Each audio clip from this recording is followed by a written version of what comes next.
Halo Mas Mbak, jangan lupa subscribe channel YouTube MJTV dan pastikan kamu nyalakan notifikasinya.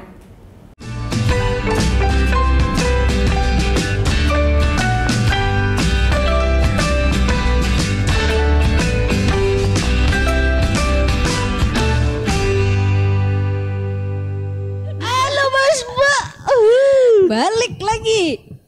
Ning tanggal lebeng. Wayahe Dulan. Tadi nyampe mana, Dil? Nyampe, nggak tahu siapa Semarang. suruh motong. Orang aku lagi dengerin museum OHD lagi bagus-bagusnya, tak dengerin malah dipotong. Kemarin aku kan ditemenin langsung nih sama Loh pemilik. ini lanjut. Lanjut lah. Lanjut Mas Mbak. Masa putus atau terus? Nggak tahu, lanjut.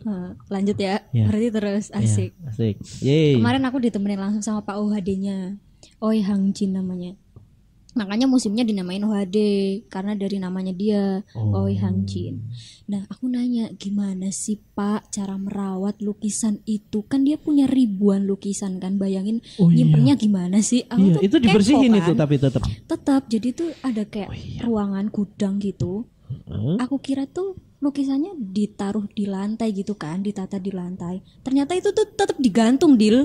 Disekat-sekat gitu loh. Disekat-sekat gitu. Ribuan lukisan, bayangin segede apa. Dan perawatannya dia itu mendatangkan orang dari luar negeri. Gila gak sih? Itu perawatannya berapa lama? Maksudnya setiap setahun sekali kah atau 2 tahun sekali atau kalau pembersihan itu rutin, maksudnya dari orang penjaganya sendiri. Tapi kalau misalkan lukisannya udah ada catnya yang ngelupas dikit atau yang pakai kanvas ada yang coel gitulah, maksudnya ada yang ngelupas gitu, itu harus orang yang profesional. Kalau enggak, karena pernah pengalaman Pak OHD minta tolong benerin tapi dia nggak profesional, malah jadi ngerusak semuanya gitu loh, malah perawatannya jadi lebih mahal. Biasanya sih 1 tahun sekali beliau ngundang perawat dari luar negeri buat ya memperbaiki lukisan-lukisan yang udah ibaratkan rusak kayak gitu, catnya ngelupas. Kalau debu mereka tetap membersihkan rutin lah. Tetap berarti rutin. di sana Jadi itu emang bukan yang ini asli dari tangan pelukisnya. asli Dil, asli cuman dari tetap- cuma kalau kan emang harus dirawat biar tetap kelihatan kinclong lah, bersih gitu. Tetap aslinya, cuma kan kan dikit-dikit lah untuk memperbaiki, kan nggak semuanya Iya, di iya. furnish habis kan. Gitu Ya, gitu. dikit-dikit Ini gitu. selain museum OHD itu banyak ilmunya, tapi juga aku jadi belajar hal baru cara merawat gitu. Terus ya zaman sekarang orang apalagi anak muda main kan mesti paling kemana sih, nongkrong ke kafe, karaokean. Nah, cobalah kita sekali-kali mengunjungi museum, kita mencintai karya seni, Iya. menghargai karya-karya seniman. Di museum melihat-lihat belajar, bukan di museum karaokean, nggak gitu konsepnya.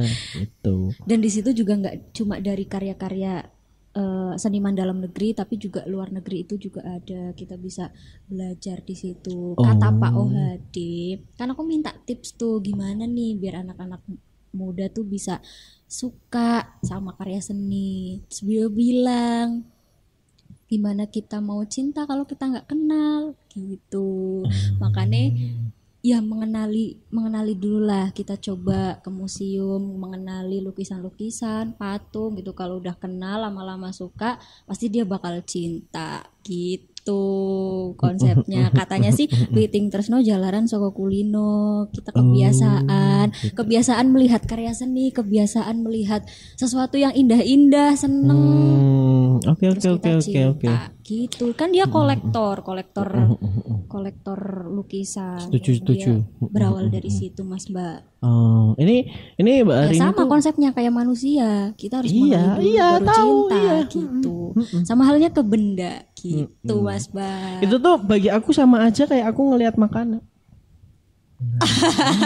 Kamu mengenali makanan dulu baru cinta dan melahapnya ya. Iya. Emang kemarin kemana? Nah ini kemarin tuh aku ke sebuah tempat di mana yang tak pikir itu tuh punya pemerintahan. Kok bisa? Aku takut ke situ pertama kali. Emang kenapa? Karena namanya tuh bakso BUMN. Berarti punya pemerintah itu. Makanya. Heeh. Tapi pas aku ke sana itu bukan pemerintah, ternyata yang punya.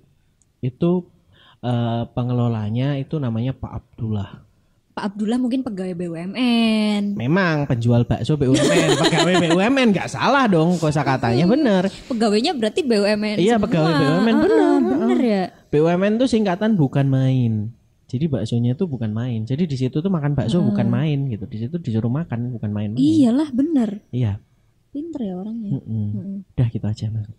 Isinya apa? Enggak. Baksonya Bakso apa yang BUMN beda ini dari yang beda lain? sama yang lain. Aku baru pertama ke situ makan bakso. Ini ada 3 kategori menu ya. Menunya tuh ada mini, reguler, sama super. Bedanya apa tuh? Bedanya ukuran baksonya dan teksturnya.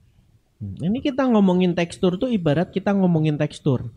Jadi kalau teksturnya kita omongin, ntar teksturnya itu bakal kita omongin di tekstur yang ke tekstur-teksturan. Gitu. Terus teksturnya nyampe mana? Nah, teksturnya itu nanti yang kita bahas habis ini kan tekstur. Nah, teksturnya itu nanti dapat tekstur yang dimana teksturnya itu bertekstur. Begitu. Nyampe besok aja Tekstur. ngomongin tekstur. Iya. Bakso BUMN ini Coba ngomong tekstur yang cepet. tekstur. Cepet. Udahlah. Loh, kenapa? Gimana? Penasaran aku. Nah, daripada penasaran, mending Mas Mbak nonton video yang itu, yuk habis itu nonton ini. Karena di sini tak ulas semua.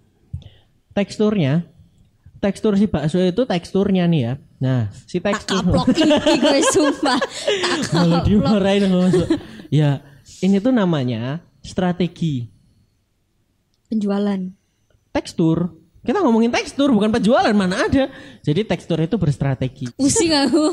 Abis ini Mas Mbak balik lagi di tanggal abang. Teksturnya belum.